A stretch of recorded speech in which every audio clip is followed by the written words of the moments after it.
The problem is that I don't believe the government has the appropriate information to guide us in the right direction in the detour, nor do they have the right incentive.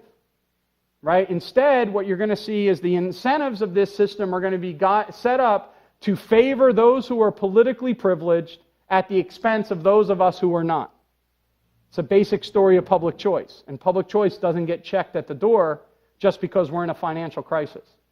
And so that's why when I started out my talk, I made the distinction between the ought and the can. All right? So even if we could make an argument that we ought to do it, which is like the argument that you're doing. The question that we have to ask is the mechanics of the can. And the problem with this particular legislation is that no one has asked that question. Instead, the ought presupposes that they can. Or to put it another one, intentions equal results.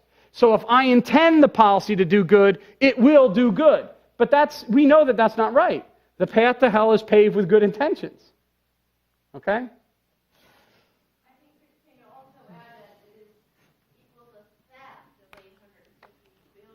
Yeah. Not as an economist, though. Right. I agree with you. But as an economist, she said, can't you view this as a theft? Okay. Can I extend that by 2? Can I extend it by 2 real quick? Okay. Because I want to get the gentleman in the back because I don't want to leave him. You came here with a kid. We can't allow you to not have a question. But I would agree with you. If you talk to me as a citizen, I don't think this is their right to give. When I first did the bailout thing, I actually put up an old argument from FEE, an old article by Davy Crockett called "Not Yours to Give," and I think that fundamentally goes right at the point you're talking about. But as an economist, if I could make this argument, and theft and the thievery would make us all wealthier, as an economist, qua economist, I couldn't really have an argument against you because I'm not relying on the idea of thieving, right? But as a citizen, of course, I can make that argument. I would agree with you. Let me go to you in the back, and then we'll finish up with you. So go ahead. Do you think the dollar is about to be ended? And the power of the dollar will be shifted to perhaps another currency? Also, my big question is how can I secure my money that I have? You have that little one to take care of. Yeah. This is at this point, and the question is the dollar about to end, and how can he secure his assets? And my flippant response to you, which I realize you have a very important thing. There's nothing more important than we do than parenting, and it's also the one task which, we're completely ill-prepared to do. Okay? So you have tremendous challenges in front of you, and I wish you all the best in the world. I'm a father of 2 kids, and my oldest son came home last week, and he said, "God, Dad, you're looking old." And I said, "Yeah, thanks to you." And the second thing is that if I knew the answer to your question, I wouldn't be here. I'd be in Barbados, right? Because I would be Jim Rogers. I would have, gazillion dollars because I had positioned myself the right way and done all that. However, I do think that if you think about it as a theoretical thing, as opposed to the practical rubber hits the road kind of question which you're asking, but as a theoretical system, the dollar definitely has to become devalued because it was easy credit during the 1990s that helped fuel this thing, and it's now tremendous injections that have been taking place. Bernanke is much more worried about deflation than he is about inflation. So as a result, he's been fueling, the money supply over the last, month to try to keep this thing afloat. And that's going to, definitely cause the dollar to decline.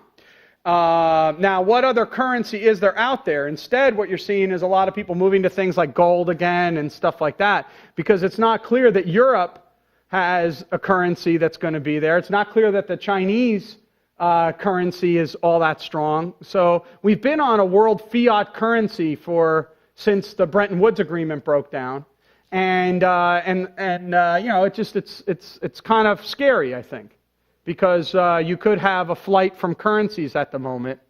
I wish I had PowerPoint here or a chalkboard, because I would try to draw for you a kind of picture explanation of where I think we can get out of this and where it is that we can collapse. And the real issue for me is right now we're going to go through some very bad times, but tomorrow's trough will still be higher than today's peak, as long as we don't cut down trading activity and technological innovation.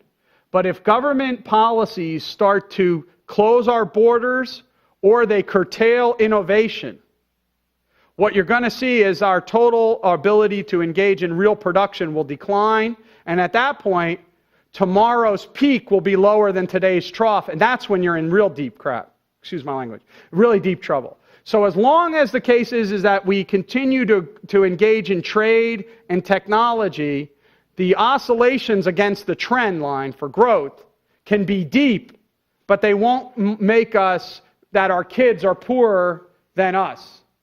And I still believe in that we are a very vibrant entrepreneurial economy, and that we can survive a lot of impertinent acts of human folly. But I don't know if the real problem in this one is that it's the monetary system that's at stake.